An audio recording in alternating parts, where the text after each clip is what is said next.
So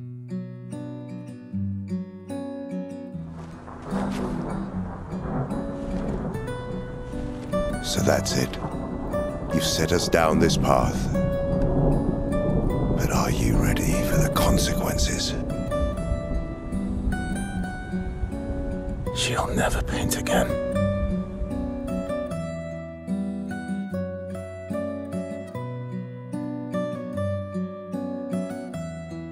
Clair Obscur Expedition 33 is a monumental game. So much so that it actually feels like a bit of an injustice to me to simply describe it in those terms. While obviously not without its flaws, it was a special experience the likes of which I've rarely seen before, capturing my heart and soul with all that it had to offer. It has immensely fun gameplay, incredible characters imbued with such emotion and nuance, achingly beautiful music, sharp, efficient pacing and dialogue, environmental design full of gorgeous variability, insane thematic ideas, serene, quiet moments full of pathos and rich, high-concept scale with intimacy and emotions everywhere. And the connective tissue of it all is a core plot and premise that brings it all together, slowly stringing us along with mysteries and sentiment as the layers are peeled back to reveal the truths of the world and its characters. Due to all of this and more, this experience absolutely swept me off my feet with its beauty, but at the end of it all, the feeling I felt most, outside of appreciation for its craft, was a magnetic fixation on its most multifaceted character. My personal favorite in the story for his complexity, honesty, humanity, and above all, and in spite of his immense imperfections,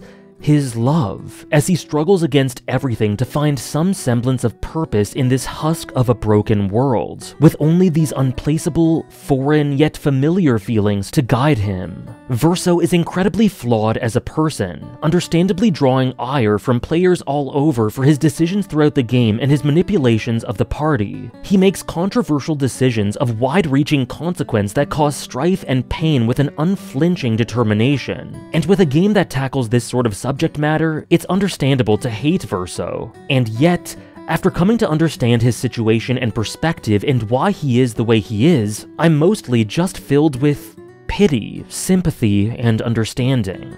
Now, is Verso a good person? Absolutely not, for reasons I've already described and will add to later on. But he is human in every sense of the word and acting in the only way that he knows how in the midst of a hellish situation, while being unsure if even that is his own will. To put it plainly, think what you'd like about him morally, but my point is that he's a magnificent, incredibly written and presented character. So let's set the stage by explaining who and what exactly Verso is. Essentially, the seed of this game's plot and premise begins and ends with the Descendre family. Comprised of Renoir, the father, Aline, the mother, Claire, the elder sister, Alicia, the younger sister, and Verso, the brother, this family live in some sort of reality alternate to our own where some form of magic exists, where art can manifest in genuine form, and where there is some sort of conflict between a faction called the Painters, which the Descendres are part of, and the Writers. Tragically, a fire erupted within the family's manor and Verso sacrificed himself to save his sister Alicia, who was scarred both physically and psychologically in the process. Verso's death tore his mother Aline apart, so much so that in order to feel close in some way to the son that she had lost, she took to entering a canvas world that Verso had previously created, full of living beings that he conceived and a world that he explored. So immense was her grief that within the world, she created a false family to surround herself with to avoid her pain, with painted versions of Renoir, a notably scarred Alicia, Claire, and another version of Verso, noted to be imbued with the genuine essence of Verso in a way that captured his soul more accurately than any of the others. And note that I'll be referring to the family based in reality as the original members of the family, not the quote-unquote real ones, as the game is very deliberate in stating that the lives created within the painting are just as real as those outside. Now, with regards to Verso being unique, this painting family is by nature made to be loyal and loving to Aline, an idealization of reality devoid of true individuality, as we can see the painted Renoir sticking to protecting Aline and her status as paintress despite the original one yearning for the opposite and taking actions throughout the game to end this world and force her to move on in reality. As a side note, this is essentially the reason that Aline as the paintress paints the numbers that signify each gommage, showing that it isn't that she is actively trying to slowly kill all of the population, but that every year her power weakens and she is able to protect less and less from her husband destroying all. But back to the point, Painted Renoir is a huge contrast to the original Renoir. Painted Alicia is admittedly a bit of a different situation due to her mother's dark feelings towards her, but she is still constricted by Aline's whims to an extent, and Painted Clea is implied to have been such a disgrace to the original Clea that she was painted over by the latter, hinting at a lack of proper agency and humanity in the painted one. All three of the family members are reflections of what Aline desired them to be to some extent, not actually filled with the genuine essence of the individual that they reflect. But Verso was an exception to this. This Verso is the one we meet in the game at the end of Act 1, a true reflection of the Verso who died saving Alicia. And not only is he an accurate imitation, but he is scarily close to the original, able to feel his emotions, thoughts, and memories in a way that the others cannot for their originals. And yet, in spite of it all, Verso is fully aware and cursed by the knowledge that he isn't the true, original Verso that he was based off of. That he is a creation made primarily for Aline to soothe her heartache and fill the hole in her soul, a way to help her avoid confronting the reality of her grief. He despises that he's a copy, and at the same time, despises that he can't be his own person. It's this half-hearted yet true and palpable attachment to the original that makes Verso suffer. He can't be the real Verso, but he can't be totally separate from him either. Verso is not human in the way that all humans are, because he was never granted the ability to be formed by his experiences in the same way.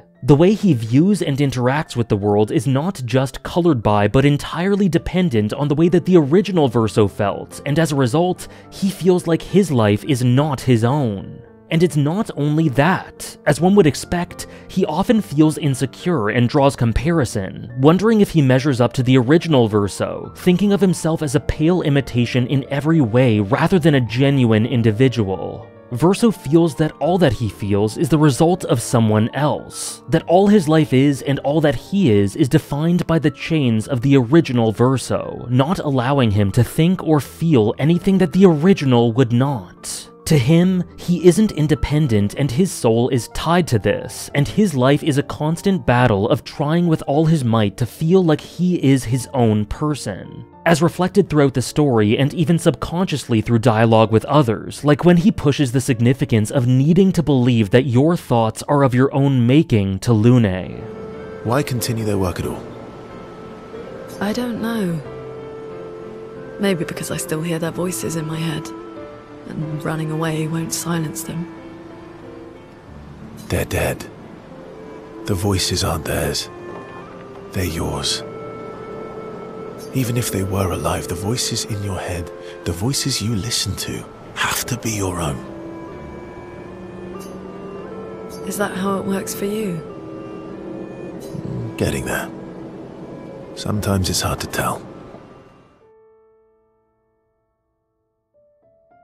And outside of the psychological, emotional distress and toll that this takes on him, there is also the element of what this intimate connection to the original could mean metaphysically. As postulated in a Reddit thread that I'll link in the description, despite his existence having a semblance of meaning through the bonds that he forms, Verso is always suffering, with a void and hollowness following him everywhere as he feels unable to rest. And part of this suffering could be tied to the idea that his soul is linked with the canvas world due to being linked with the true essence of the original Verso. As Verso shares that essence, since the original Verso creates and perpetuates this world through the tiny piece of his soul still tied to it represented through the Faceless Boy, it is possible that this Verso perpetuates it as well, with his soul fueling it without his consent. So despite longing for this world to end desperately for reasons that I'll soon explain, there is a good chance that he himself perpetuates it. Imagine being responsible for such widespread pain and being powerless to do anything to stop it. Even from early on in his life when he was pressured to paint rather than pursue his true passion of playing the piano,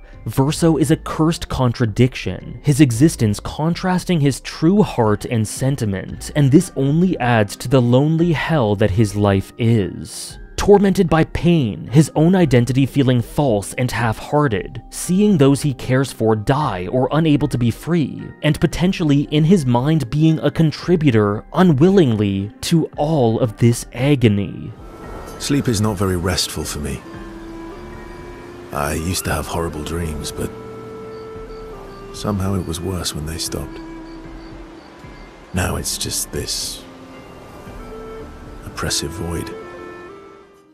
And yet, in spite of all of this, Verso still acts out of care for those he loves, and this is primarily what he's defined by. His love is something that he alone understands, so some may not see it as good, or even as love at all. But he knows that what he feels is the right way to enact his selfish, one-minded way of offering the biggest chance of happiness for those he cares for. Doomed to chains and a half-existence, yet still doing all that he can to make his choice. And despite the chance that that choice may not even feel like his, he will stand by it no matter what. So despite feeling like a shadow, Verso was imbued with enough agency and fueled by such genuine love for his family that he grew tired of playing at a false family that Aline chained herself to. As such, he decided to end this all, to kill the paintress to free her, stop her from wasting away, and force her to come back to reality and move on before it was too late.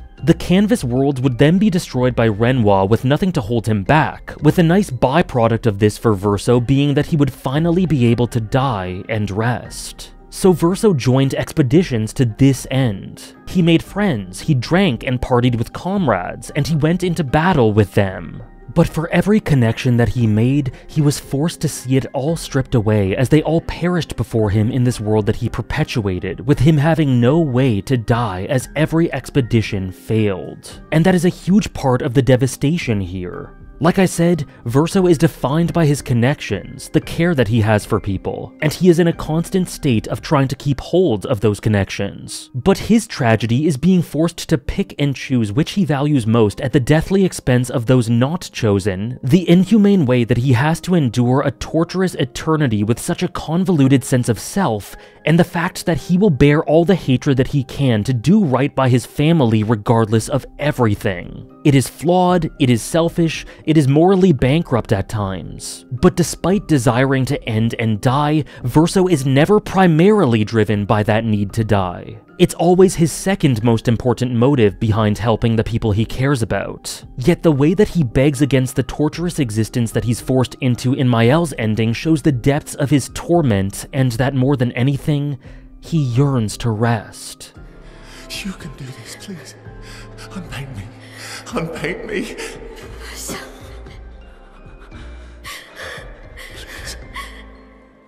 I don't want this life. Stop saying I that. don't want this life. I don't want this life. So despising what his life causes and represents, that is his goal after turning against his family, to make it so that Aline never paints again. To this end, he watches over Maelle until he joins after Gustav's death, and then shows a cavalcade of deplorable actions. He manipulates and withholds, not divulging the truth to the party to ensure that they trust him, not telling them that the paintress is actually keeping them alive because they'd likely second-guess their mission, hiding Esquier's flying rock Sori until the last possible moment due to fearing the party wanting to return back to Lumière, hypocritically taking issue with painting Alicia's desire to end despite him feeling that exact same way, primarily because he doesn't want to be alone. And then there's the one that sticks in my gut the most. He allows Gustav to be killed and swoops in immediately afterwards to ensure that Maelle's resolve to kill the paintress was steeled and past the point of no return. That there was a gaping hole in her heart that he could at least somewhat fill to coax her into continuing on her crusade without having to think of Gustav disappearing if the paintress was defeated, and ultimately just letting a noble man die for his desires. And for better or worse, he does this all to save his mother from herself and break her chains. Once this is achieved and Alicia's memories return to Maelle, Verso reconciles with the party to an extent and goes along with their plan to recover the canvas world and resurrect everyone by defeating Renoir and wielding his chroma. And he absolutely intends to do this to atone and help them, because he cares for them. But the moment he is shown what has become of Aline due to being in the portrait for so long, he understands that this is likely the fate awaiting Maelle if she restores everything and continues to live here. She would likely not be able to let go, living in this alternate reality while she wasted away and killed herself. And upon seeing this, Verso realizes that he cannot stand by and let this happen. So he faces off against his sister of sorts, vowing to stop her to free her, fueled by the strongest sense of self-defined love in the world, despite him wondering if and feeling like that love could be a falsity. As I said, Verso is above all a man defined by his care. Well, yeah, you see, I can go hunt Nevrons with my top half, while my bottom remains here cooking meals. Back in the days, that's what we used to do. Are you? Yeah, my hair is. All that pain just to put a smile on their faces. Verso, aren't you getting too attached? Verso feels like he is a fake. He's constantly perpetuating a cycle of misery and tormented for the sake of others. He has to see his mother digging her own grave while his father, the painted Renoir, allows it to happen, and he has seen so many friends die, feeling personally responsible for their deaths all the while. And through all of this, for the sake of his goal, he endures. To this end, he does some awful things, but he follows what he feels despite feeling like none of it is real, because it's all that he can do. But is he actually right about that? Is he actually fake? The feelings are real regardless of their origin, but do they originate from the original Verso? The truth of the first question is that Verso is absolutely real, but as for the second, we don't really know. I think it logical to believe that the way that Verso feels and acts is dictated wholly by how the original Verso would, given that he is wholly composed of his essence, but at the same time, maybe that's just an insecurity of Verso's, and maybe the way that he acts is totally his own and formed by his experiences after he was conceived, all of which are exclusive to him.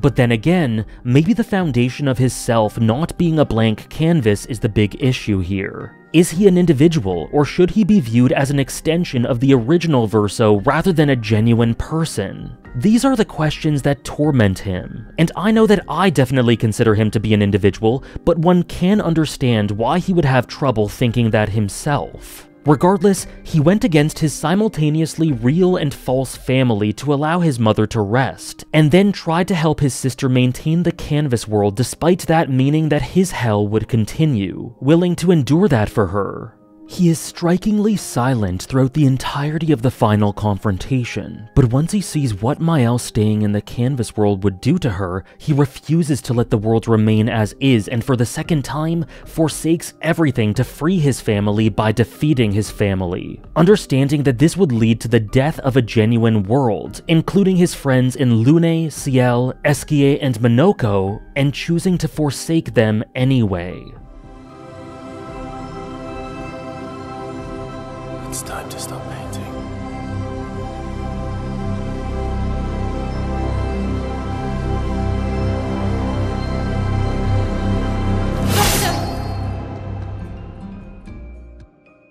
Verso's creation and conception is cruelty, a genuine soul created and given life but inextricably tied to another soul in identity both external and internal, formed not to live his own life but to provide comfort for those who grieve for the loss of the original Verso. It doesn't excuse a lot of his actions, but it does provide context and sympathy for them. Because there is no two ways about it, the situation he was born into is inhumane, a selfish act by a grieving mother with not a thought given to the implications. But despite his identity issues and chains, this did give him a life, and he resolves to use it to make do with the little freedom he feels he has. He has a right to act in this life even if he feels that his thoughts originate elsewhere, and even if he yearns to end. If the original Verso knew what his death and sacrifice did to his family, it would destroy him, as expressed through the agonized remnant of the faceless boy. And that is something that likewise destroys this Verso, and why he just wants to put an end to everyone's suffering to allow life to move on. Death is a natural part of life, and as profoundly painful as it can be to come to terms with it, holding a piece of a loved one's soul hostage due to grief, in stasis, unable to pass on, it solves nothing and only causes more pain. Of course, things are not simple, and that is why the choice in this game is not easy. As I said, getting Aline and Maelle to move on and ending the canvas world signals the death of the vast majority of the characters that we encounter in the story. And these characters are not figments of imagination. They are flesh and blood forms of life who do not deserve to be viewed as anything but. And Verso acknowledges that and regrets that it came to this, especially considering the bonds he formed with the party and how much he values them.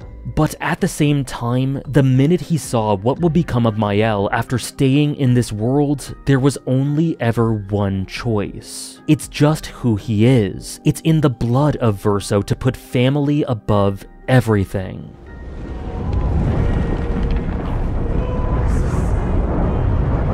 You're okay.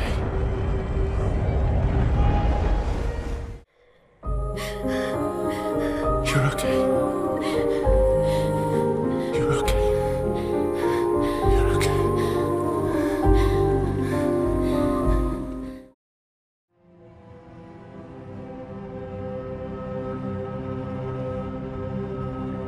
Hi.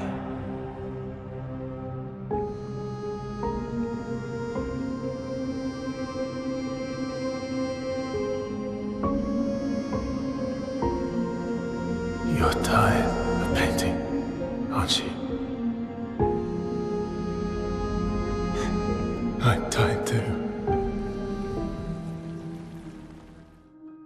Now, there's a fascinating journal entry written by Verso for which my main takeaway is that Verso was not always this way. He once spoke of how he would try to bring back all of the deaths from prior expeditions, and he exclaimed that everyone deserved to live, including him. But through his own grief and experiences, and through time, that soon decayed into a desire to die and a resignation of the fact that these lives have to end permanently. Yet, I don't look at this as a contrast with his current self as much as a sad progression, because it is consistent. Verso still believes that they all deserve to live. It's just that in this world, someone has to be sacrificed, and it's just that in this world, his life is not a life worth living. He ultimately realized that through immense trials and suffering, but the romantic in me would like to believe that while it is not worth living for him, it is worth something. Verso values bonds so much that I'd like to think that the ones he formed and the experiences that he shared helped him to see value in his life. But at the same time, he had run his race. He had lived long enough, fought hard enough, suffered enough pain. Everyone reaches their end, and his was long overdue, as was the tiny piece left of the original Verso, whom he walked hand in hand with into the beyond. Any longer in this world would have been indescribably cruel, because what Maelle proposed to him was another eternity of being a replacement. Note how she begins talking to Verso as she subjects him to her happy ending. Look at the word choice. She is not talking to the painting Verso, and she is too blinded by grief, shame, blame, and unbelievable agony to see it, but she begins doing what Verso always feared that people would do. She begins talking to him as if he was the original Verso, talking about wanting to share time together to make up for what happened, wanting to take back the lifetime that was stolen from them. In an earlier conversation, she told Verso that him and the original were very different, but she goes back on that here and regresses. This is her speaking to the original Verso, not him, and it's the exact life that he said he never wanted being forced on him right at the end, as he becomes a prisoner dancing to her tune. Again, while I feel utmost sympathy for Maelle and don't want to paint her as villainous by any stretch as much as someone racked by grief and regret, this is a continuation and exacerbation of the inhumane life that Verso had led up until this point. I don't want this. I just wanted to live this lifetime together. This lifetime that was stolen from us. Please. Bro. Please. I don't want this life.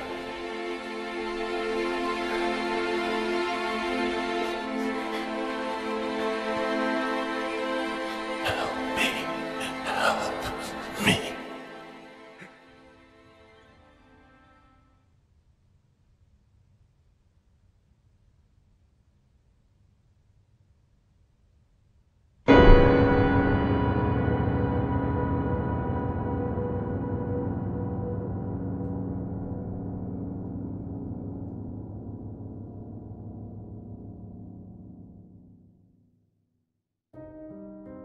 Verso is constantly suffering a void of an existence, perpetuating a world that he feels he has no place within, constantly seeing people he cares for die, seeing his family suffer and fighting to free his mother from her husband and grief while helping that husband to do so and killing his own father in the process. He thinks of himself as a pale imitation with no right to feel what he does, but it's all that he knows, so he must act on it. And even considering his genuine selfishness, he is always self-sacrificing despite his suffering. Because, as I keep going on about, the one thing above all that he values are his relationships. They are his solace. And the ones that matter most of all in spite of everything are the relationships that he has with his family. He will forsake himself for them, and against their will and desires, he will set them free using what he has learned that he views as freedom. And in the end, just as the original Verso did in life, this Verso sacrifices himself to save his sister and get her to properly live and move on. Truly reflecting that from a certain perspective, regardless of the origin of his feelings being within or outside of himself, he is bound by the confines of the original. But as the story muses, when it comes to these things, what is fake and what is real anyway? Art takes a living, breathing form of its own. It is a window and a mirror, and when life is created, it is precious and independent. And that is Verso. He isn't fake, nor was his family, and in spite of the nature of their creation, they are special and real, and who's to say that he gave his all for them purely because of the original Verso's nature? Self-sacrifice for the ones we love is certainly not a unique trait, after all. At the end of the day, despite his understandable misgivings and his fractured mind and his feeling of a lack of self-worth and identity, and despite the very real possibility that he would struggle to agree, Verso is real. Flesh and blood, layered and nuanced, hateable yet sympathetic, and undeniably human. One could argue that he is one of the villains of this story, and he would not argue back. But at the same time, he wouldn't change a thing. And a part of me admires that. Regardless of their origin, the things he feels are all he knows, and he would make that choice every time with the tiniest sliver of freedom that he was granted. And that is what makes Verso, someone who is quite simply one of the greatest video game characters I've ever seen. Many thanks for watching. Do you miss Verso? I mean your Verso. The real Verso. No, of course you do. Sorry. I don't know why I asked that. That was stupid. I just wondered because you never mention him with me. It makes you sad. Does it bother you that I'm not him? You're my friend. Other Verso was also my friend. You are cousins. Same, but each different.